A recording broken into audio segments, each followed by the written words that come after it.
যেই সকল স্টুডেন্টরা শহীদ হয়েছে আর যারা এখন কষ্ট করে ট্রাফিক পুলিশের কাজ করতেছে তাদের প্রতি শ্রদ্ধা জানাতেই আমাদের এই ছোট্ট উপহার। আশা করি ভালো লাগবে।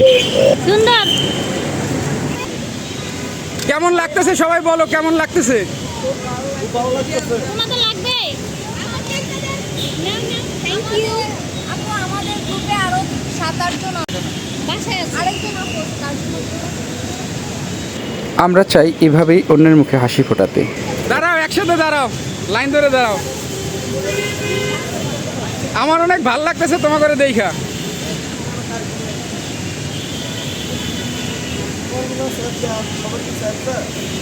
থ্যাংক ইউ ভাইয়া, তোমরা ভালো থেকে সবাই। হ্যাঁ, এখানে লেখা রয়েছে যারা রক্ত দিয়ে গোসল করে তারা ইতিহাস বদলায়, আর আমাদের সন্তানরা ইতিহাস বদলাইছে। আর এখানে লেখা রয়েছে আমরা চাই আপনার মুখে হাসি, আসুন আমরা দেশকে ভালোবাসি। আসলে আমাদের দেশকে ভালোবাসা এখন অনেক জরুরি। তাই আমাদের এই লেখাগুলি আশা করি আপনাদের এই কাজে আরও অনুপ্রাণিত করবে বা মানুষের কল্যাণে কাজ করার জন্য আপনাদের কিছুটা হলেও অনুপ্রাণিত করবে। তাহলেই আমাদের এই চেষ্টা সার্থক হবে। যারা রক্ত দিয়ে দেশ স্বাধীন করছে তারা আসলে ইতিহাস বদলাইছে, আর সেই জন্য আমরা তাদের প্রতি শ্রদ্ধা জানিয়ে এই কথাটা লিখেছি যে যারা রক্ত দিয়ে গোসল করে তারা ইতিহাস বদলায়। আর এই গেঞ্জিগুলি, সব গেঞ্জিগুলি যাবে হলো স্বেচ্ছাসেবীদের গায়ে উঠবে, যারা ট্রাফিক নিয়ন্ত্রণ করতেছে, যারা বিভিন্ন জায়গায় পেন্টিং করতেছে, যারা রাস্তাঘাট পরিষ্কার করতেছে, সেই ধরনের শিক্ষার্থীদের জন্য এই আয়োজন। আশা করি আপনাদের ভালো লাগবে। ধন্যবাদ।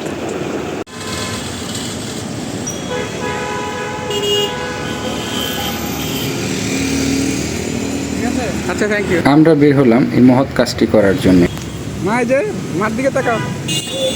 আমার ছোট্ট সোনামণি তনুষাকে নিয়ে আসছি, আর দেখতেই পাচ্ছেন সে অনেক খুশি, অনেক আনন্দিত। তনু এই যে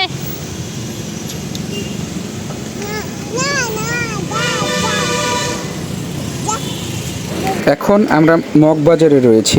মগবাজারের যেসব স্টুডেন্ট ট্রাফিকের কাজ করতেছে তাদের এই গেঞ্জিগুলি দিচ্ছি, কারণ এই গেঞ্জিগুলি পরলে দূর থেকে গাড়ির ড্রাইভাররা বা গাড়ির হেল্পাররা ওদের চিনতে পারবে, বুঝতে পারবে যে এরা ট্রাফিক কন্ট্রোল করতেছে। আর অবশ্যই এক ড্রেস থাকলে দেখতে সেটা অনেক ভালো লাগে। সুন্দর। আজকে আমরা মগবাজার 7 রাস্তা এই দিকটায় যারা রয়েছে নাবিচকো এই দিকটার লোকজনকে আজকে দিয়েছি, কালকে গুলশান বনানীর এই দিকটায় দিব। আশা করি আপনারা এইভাবে স্টুডেন্টদের পাশে এগিয়ে আসবেন আর তাদের সাহায্য করবেন। কেমন লাগতেছে? তোমাদের লাগবে? থ্যাংক ইউ আপু। আমাদের গ্রুপে আরো 7-8 জন আছে। এখন তো নাই, এখন অল্প কিছু নিয়ে আসছি। বাসায় আছে, আরেকজন আপু তার জন্য। দাঁড়াও, একসাথে দাঁড়াও, লাইন ধরে দাঁড়াও। আমার অনেক ভালো লাগতেছে তোমার করে দেখা।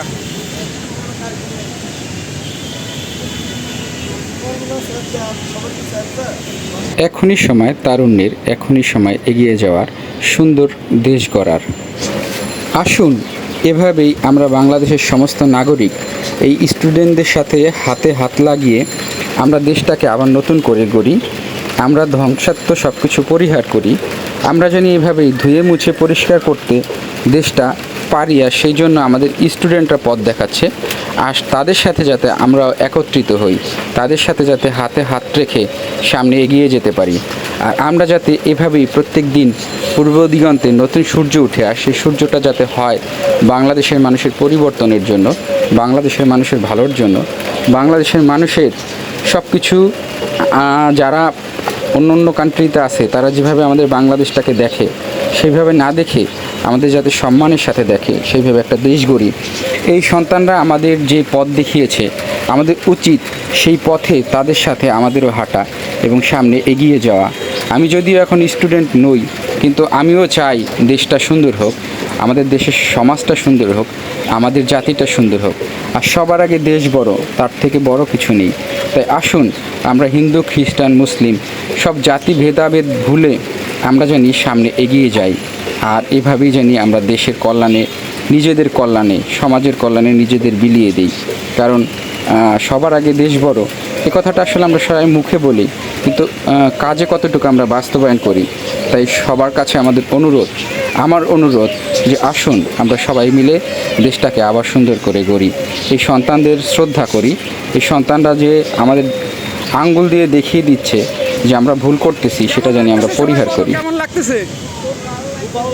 তোমাদের লাগবে? Thank you. আপু আমাদের গ্রুপে আরো 7-8 জন আছে। এখন তো আর নাই, এখন অল্প কিছু নিয়ে আসছি। বাসায় আছে আরেকজন আপু তার জন্য। দাঁড়াও, একসাথে দাঁড়াও, লাইন ধরে দাঁড়াও। আমার অনেক ভালো লাগতেছে তোমার করে দেখা।